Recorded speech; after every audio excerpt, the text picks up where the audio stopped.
నా పేరు ములపర్తి నవ్యశ్రీ అండి. మా అమ్మ మా నాన్నగారు కూలి పని చేస్తూనే బతుకుతారండి. రెక్కాడితే కానీ డొక్కాడిన జీవితాలండి మావి. అటువంటిది మేము ముగ్గురం ఆడపిల్లమండి. అందులో మొదటి కుమార్తె నేను. నా పేరు నవ్యశ్రీ. ఒక అమ్మాయి వికలాంగురాలండి. పుట్టుక నుంచే తన పని తను చేసుకోలేదండి. మా అమ్మాయి చేయాలి ఏ పనైనా కూడాను. అద్దెంట్లో ఉండేవాళ్ళమండి. మేమందరం కూడా అక్కడే తిని అక్కడే ఉండేలాగా ఉండేదండి. అటువంటిది బాబు గారి పరిపాలనలోనే మాకు కాలనీ శాంక్షన్ చేశారండి. బాబు గారికి థ్యాంక్స్ చెప్తున్నానండి.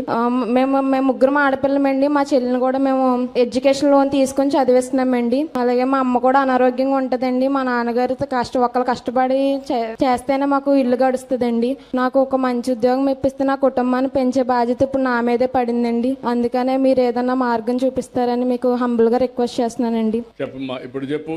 ఈ కుటుంబాన్ని చూసావు. ఇంకొక అమ్మాయి BSc నర్సింగ్ చేస్తా ఉంది. ఇప్పుడు నువ్వు ఎట్లా వీళ్ళని నువ్వేం పని చేస్తావా? కూలి పని. నువ్వు కూడా ఆవిడిద్దరు కూలి పని చేస్తారు. ఈ అమ్మాయిని కష్టపడి BSc ఇచ్చారు. ఈ అమ్మాయి పాపం ఇబ్బందుల్లో ఉంది. దివ్యాంగురాలు, తెలివితేటలున్నాయి, కమిట్మెంట్ ఉంది. ఆ అమ్మాయికి కూడా మనం గాని పని చేసుకునే అవకాశం ఇవ్వగలిగితే కొంతవరకు ఉపయోగపడుతుంది. ఆ కుటుంబానికి ఇప్పుడు ఒక 6,000 రూపాయలు దివ్యాంగురాలు పెన్షన్ ఇస్తున్నాం. ఇల్లు పెండింగ్ పడింది. ఇప్పుడే కలెక్టర్కి ఆదేశాలు ఇస్తున్నా. ఆ ఇంటిని పూర్తి చేసే బాధ్యత నాది.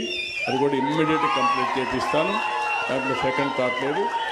ఇప్పుడు ఈ అమ్మాయిని బంగారు కుటుంబంగా మనం అడాప్ట్ చేసుకుంటున్నాం. అదే సమయంలో మార్గదర్శిగా వారిని సెలెక్ట్ చేశాం. ఆయన ఈ అమ్మాయి సమస్య చెప్పింది. ఆయన కూడా స్టడీ చేశాడు. ఏ విధంగా ఆదుకుంటారో ఒకసారి ఐడియా ఇస్తాడు. సో మా వంతు బాధ్యతగా మేము ముందుకు వచ్చామండి.